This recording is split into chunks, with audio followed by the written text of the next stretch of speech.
The water feature is ready, and all that's left to do is to find the spot in the garden and show you how it works.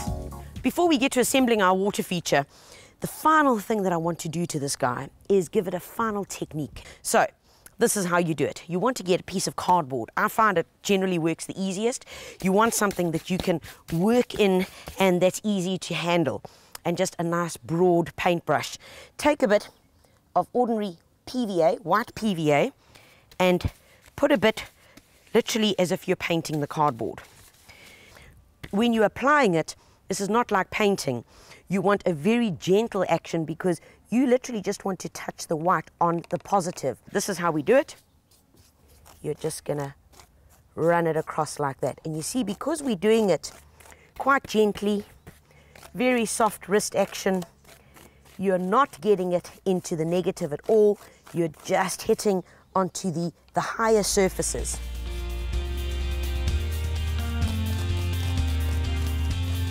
And it's as simple as that. All right, folks, the first part to assembling our water feature is this amazing trough, which of course has the plastic tubing in, which has been sealed. Garth, we're just going to position it here. We're going to feed the tubing right through, and then feed it through and just let it just rest over here. Alrighty, now to attach our masterpiece. Garth, here's our piece of copper. Pop it onto that. Right, can you see it fitting nice and snug? All right, Garth, you're going to lift it up and I'm going to pull it back. Awesomeness! Now, the fact is that we haven't filled it up with water yet, our trough. So many people ask me, I need a tap close by when I'm having a water feature. No, you don't, because all that's going to happen is we're going to attach the pump now and the water is simply going to circulate. So let's get that pump in, hook them up, and let's get going. The pump has been drilled through the cord, through our trough, and attached to an outdoor electrical point, which is most important. Now all we've got to do, Garth, fill up the trough, baby. Okay, I think while this baby's filling up, why don't we put these awesome pots in place? These are the two pots that I'm going to be planting on either side of the water feature. I love the little motif that's on them here. Now, when you're planting up a container, the most important thing is to make sure that it's got an open drainage hole. First up, what we need to do is get some pebbles and then add a little bit of potting soil. This is ordinary potting soil from your local garden centre. Remember, folks, please don't use soil from the garden. Don't scrimp on things like this. Rather leave a plant behind if you can't afford the potting soil. It's so important. So I'm going to fill it up just to about a quarter, and then I'm going to plant this beauty in it. Now, you'll see I've got two different colours here. I want to show you the different options. This plant, many of you will recognise as a Dipladenia. That was its old name. And you get a beautiful climber as well, which has a trumpet-shaped flower similar to this, just much bigger and voluptuous. Dipladenia is now called Mandevilla, Mandevilla splendens. There are many different varieties, and this is the bush variety. So you get the creeping one that can go over pergolas, and this guy is the little bush variety. A beautiful specimen, loves growing from the coast up until where you get light frost. Please note light frost. If you're going to get heavy frost, it must be in containers against the wall of a house or even on your patio to protect it. Now, this is the ordinary pink, and then there's this colour over here. This variety is spectacular. This one's called My Fair Lady. It's a pale, pale blush pink. Absolutely gorgeous. There's another variety as well, which is a deeper, deeper pink. Now, these guys, the beauty about them is that they are fantastic growers. They will never go a day in your garden without having a flower on them. Remember to fertilise them with a potassium-rich fertiliser, something like 315 or 515, which is going to encourage lots of flowering. Every now and then you might find, coming out of the bush Dipladenia, a tendril that kind of starts going off and almost looking like it's trying to circle. That is because this plant is an offshoot, or it's a sport of the creeping variety. So every now and then it goes a bit wonky and it'll start sending off a little tendril. All that you've got to do is cut that off, pinch it back to contain the plant and bring it back into shape. If you find that these guys start getting a bit lanky, all you do, grab your pair of secateurs and give them a hard pruning. Do that in the growth season. When is that? That is in late spring, early summer, when they're at their best and they're growing their fastest, because then they'll recover much quicker. Lovely stuff.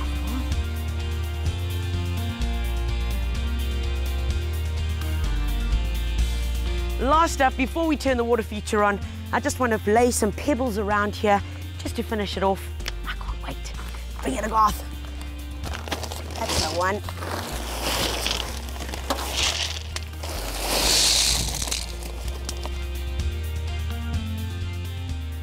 Happy, Garth? I'm happy, Tanya. Can't One wait. thing missing. We just got to turn this baby on and see the magic. Come on, baby. Don't you love it? What a feature! It looks awesome, Garth. Very, very nice, Tanya. I swear you bought this at a garden centre I or know. something.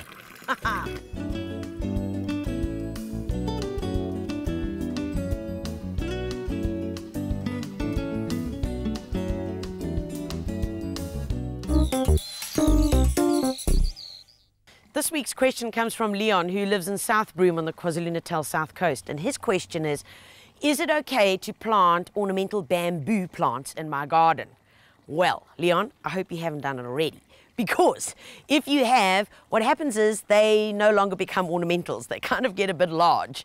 The problem is that they grow really, really quickly. And the safest thing for any bamboo, even although the label might say it's only going to get to 2 meters by a meter wide, honestly, to be safe, rather plant them into big plastic containers or even big concrete containers and bury those into the ground, literally into the garden. Once a year, you then lift those out and prune any roots that would have got through where the drainage holes would have been. And that way you're containing the root system to only go through the drainage holes, and that's way you know exactly where it's going. Because if any of you have ever let loose a bamboo plant in your garden, you will know that it's cost you thousands of rands to remove it. And that's not only in removing the bamboo, well, that's also having to fix up your sewage pipes. So bamboo can be really invasive. It's a very enthusiastic grower, so rather put it into containers and you'll be better off. In saying that, I'm not saying not plant them. Do not plant them. Absolutely not, because there are some amazing varieties out there. They're ones with beautiful golden yellow stems, black stem bamboos. Go wild. And remember, it's the stems where all the gorgeous beauty and sexiness of those plants is.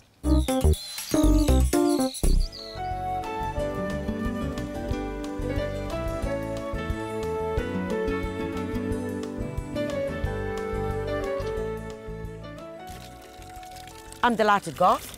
Absolutely too, Tanya. I once went to a party where they had a water feature full of orange juice. Wow. The only thing that was missing was a bit of a kick. But never mind, we won't talk about that right now. What's more important is that we've created a most beautiful water feature out of something as simple as a bit of polystyrene that you'd buy in your local hardware store to make your ceiling look snazzy. A bit of copper piping and away you go. It really is that simple, folks. Don't be scared of water features, because so many people are, and there's nothing to be afraid of them. Not right. This is correct, Tanya. Good. Are you making more of these, Garth? Plenty more. Good one. Folks, till next week, take care of you and yours, and most importantly, happy gardening.